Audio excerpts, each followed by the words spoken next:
Balak sampahan ang kontra-reklamo ni Vice President Sara Duterte ang mga miyembro ng Quezon City Police District na naunang nagsampa ng reklamo laban sa kanya kaugnay sa naging komosyon sa Veterans Memorial Medical Center nitong Sabado.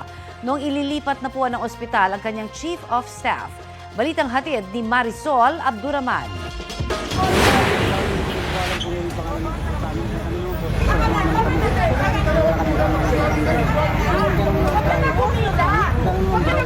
Tensyonado ang mga tagpo ng ilipat ng ospital ang Chief of Staff ni Vice President Sara Duterte, Sabado na madaling araw.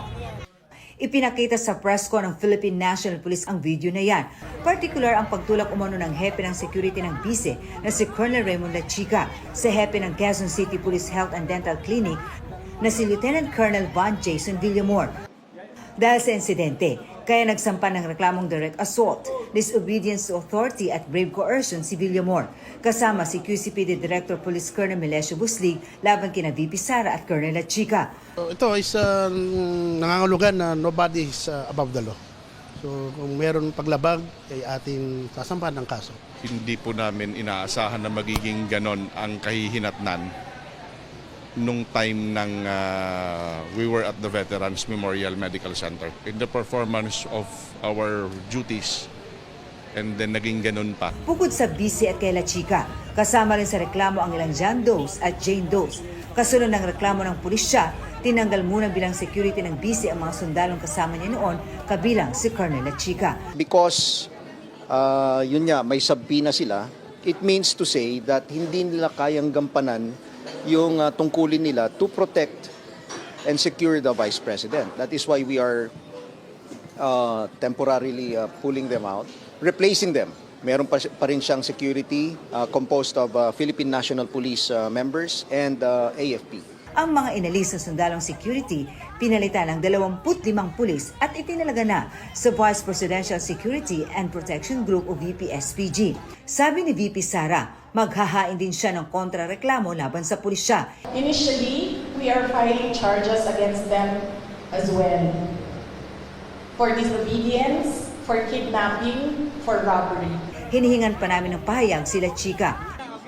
Si Presidential Advisor for Poverty Alleviation Larry Gadon naghain naman sa Korte Suprema ng disbarment complaint laban kay VP Sara. Ayon sa bise, naniniwala siyang hindi tatayo ang mga inihahandang reklamo laban sa kanya, kabilang ang umano'y grave threat at paglabag sa Anti-Terrorism Act dahil sa mga pahayag niya laban sa Pangulo, First Lady at House Speaker. Face value, it will not hold water. And then, ang pangalawa is yung grave assault. I believe pinipilit na lang talaga nila na gawa ng kaso yung mga remarks ko. And pangatlo, natatawa ako sa violations on the anti-terrorism law kasi sinusubukan nila to reach sa aking properties and assets. Sinisimulan na ng DOJ at NBI ang investigasyon kaugnay nito. Nangako rin silang susundin nila ang due process. Makaasa po si BP Sara at ang taong bayan na magiging parehas po ang NBI. Wala po kaming kikilingan. Kung ano po yung facts na makakuha namin, yun ang ilalathala namin, yun ang i-re-report namin sa DOJ. Iimbestigahan din namin, tatanungin din namin si BP Sara, sino ba yung nagtetret sa kanya. Muli ring iginit ng bise na totoo ang banta sa kanyang buhay. Nakakahiya raw ang sinabi ng PNP na wala silang impormasyon sa umano'y banta sa bise. Nakakahiya sa buong mundo na ang Philippine National Police natin, who by the way has intelligence funds, hindi alam ang mga pangyayari sa ating bansa. Nakakahiya na meron tayong pulis na hindi nila alam ang threats sa Vice President.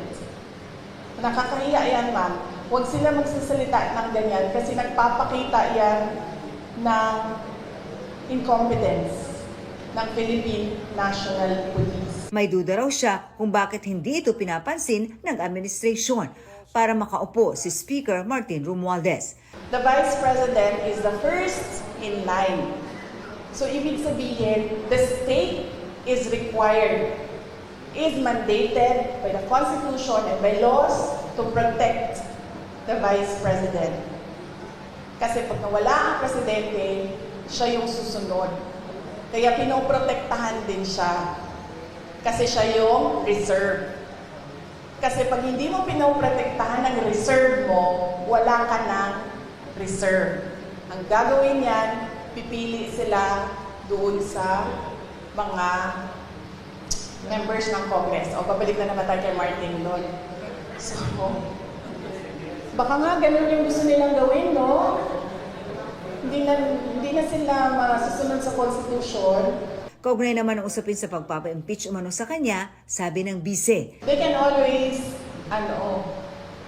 gumastos at magwaldas ng pera ng gobyerno para i-impeach ang Vice President. Kung yan ba naman ang gusto nila, magwaldas ng pera at pagtakpan ang kakulangan at pagsisinungaling ng administrasyon.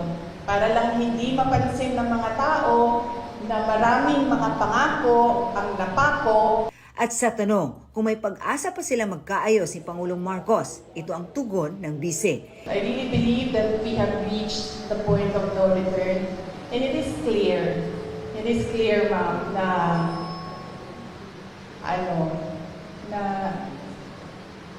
parang they are really going after me. Hinihingan pa namin ng pahayag ang mga nabanggit ni Vice President Duterte. Marisol Abduraman, nagbabalita para sa GMA Integrated News.